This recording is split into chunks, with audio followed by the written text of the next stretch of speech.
Sacred Lenten blessings. Eid Mubarak to all my dear Muslim friends. On this blessed Eid al-Fitr, may your sacrifices and devotion during the holy month of Ramadan be accepted by Allah. Today, our Muslim brothers do something very significant, which is called Zakat al-Fitr. It is a mandatory charity that every Muslim is required to give before the Eid al-Fitr prayer to help the poor and needy, ensuring they can also partake in the festivities of Eid. Prophet Muhammad says the fast remains suspended between heaven and earth until the Zakat al-Fitr is paid. In Islam, it's not just charity, but a symbol of unity and mercy towards the less fortunate. Today, on this 30th day of Great Lent, we are meditating on God's mercy and His sacrifice. St. John chapter 5 verse 1 says, on a Jewish festival, Jesus entered through the sheep gate and reached the pool of Bethesda. The sheep gate was a very significant entry point to the city of Jerusalem for two reasons. Number one, it was the entry point for the sheep brought to the temple for sacrifice.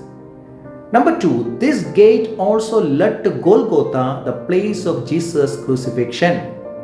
Near the sheep gate was the pool of Bethesda, which also had two purposes. Number one, the sheep were washed in this pool before being sacrificed. Number two, it was also the place where sick people whom society did not want were abandoned. So this sheep gate had three specialities. Number one, it was the gate of unclean, as it was a place where animals to be sacrificed were herded in, and also a place where people with incurable diseases were dumped. This unclean gate was never the choice of the creamy layer of the society. Number two, it was a victim's gate. Both the sheep and the deceased people were victims of the society. The society wanted relief from two burdens. Number one, they wanted to be relieved of the burden of sin by sacrificing animals. Number two, they also wanted to get rid of the burden of taking care of their sick members. So this gate was a place of victimization of vulnerable people and animals where they were sacrificed for the well-being of others. Number three, this was a no-return gate. There was no return for the sacrificial lambs and abandoned people once they entered this gate, because lambs will be sacrificed and rarely sick people get healed to go back. So it was a one-directional gate. So the vulnerable people of the society had no other alternative than this gate. And then came Christ. He said, "No, wait, I am the gate for the sheep. Whoever enters by me will be saved and will come in and go out and find pasture," in John 10:9.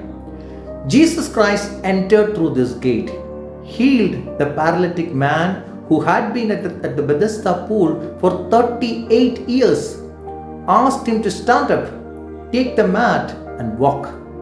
And the man re-entered the city. Hence the gate was no longer a one-way passage.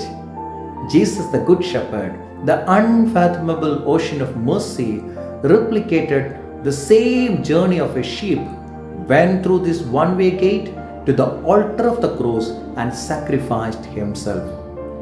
Through this, Christ is demanding us to do the same, that is to practice sacrificing to uplift and support the needy of our society. In this cutthroat world, often others are victimized as stepping stones in our journey of success, but the Holy Scriptures are demanding us to sacrifice for the well-being of others. Once again, Eid Mubarak. May God bless you all. Amen.